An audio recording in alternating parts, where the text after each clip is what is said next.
যারা চাটনি খেতে ভালোবাসেন তাদের এই রেসিপিটা অবশ্যই ভালো লাগবে। খুব কম সময়ে তৈরি হয়ে যায় টক মিষ্টি স্বাদের এই চালতার চাটনির রেসিপিটি।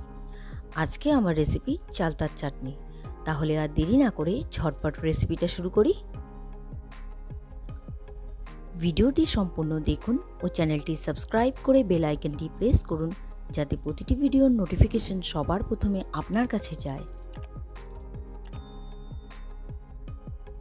আজকে আমি বানাবো চালতার চাটনি।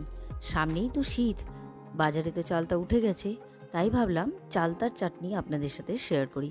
চালতা আমি কেটে নিয়েছি, লম্বা লম্বা করে স্লাইস করে রেখেছি হলুদ জলে।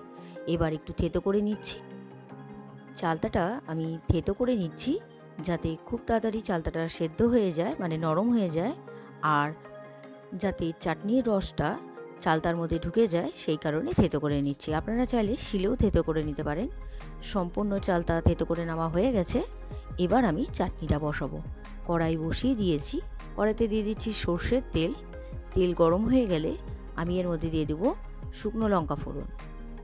কড়াইটা গরম হয়ে গেছে, মানে তেলটা গরম হয়ে গেছে। এবার দিয়ে দিলাম শুকনো লঙ্কা ফোড়ন। শুকনো লঙ্কা দিয়ে একটু নাড়াচাড়া করতে হবে। যখন শুকনো লঙ্কা থেকে সুন্দর গন্ধ বেরিয়ে যাবে তখন দিয়ে দেবো সর্ষে ফোড়ন।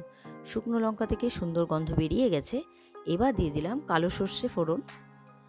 কালো সর্ষে দিয়ে একটু নাড়াচাড়া করে আমি এর মধ্যে কেটে রাখা চালতাটা দিয়ে দিলাম।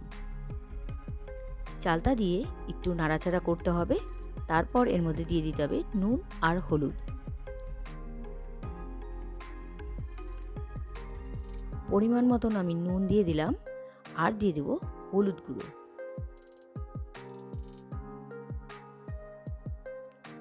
নুন হলুদ দিয়ে একটু নাড়াচাড়া করে দিচ্ছি, আর দিয়ে দেবো চিনি।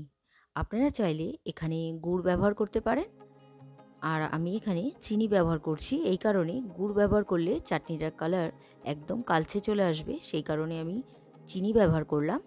আর দিয়ে দিলাম এখানে জল। জল দিয়ে আমি ঢাকা দিয়ে দিলাম। দেখুন চাটনিটা ফুটতে শুরু করে দিয়েছে।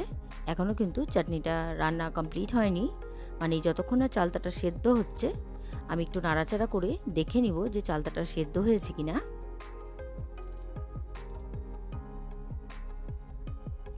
চালতাটা এখনও সেদ্ধ হয়নি, আবারও একটু কুক করতে হবে। চালতার চাটনিটা আমি মাঝখানে ঢেকে দিয়েছিলাম, ঢেকে আবার ঢাকনা খুলে নিয়েছি, আবার নাড়াচাড়া করে দিলাম, আর দেখে নিচ্ছি যে চালতাটা সেদ্ধ হয়েছে নাকি। খুব ভালো মতন সেদ্ধ হয়ে গেছে। এবার আমি গ্যাসটা অফ করে দিচ্ছি। চাটনিটা একদম রেডি। এবার সার্ভ করব। তৈরি হয়ে গেল আজকের রেসিপি টক মিষ্টি চালতার চাটনি। চালতার এই চাটনির রেসিপিটা আপনাদের কেমন লাগলো অবশ্যই আমাকে কমেন্ট করে জানাবেন। রেসিপিটা যদি আপনাদের ভালো লেগে থাকে তাহলে ট্রাই করার অনুরোধ রইল। আর ভিডিওটা ভালো লাগলে like, comment, share and subscribe করতে ভুলবেন না। বাই।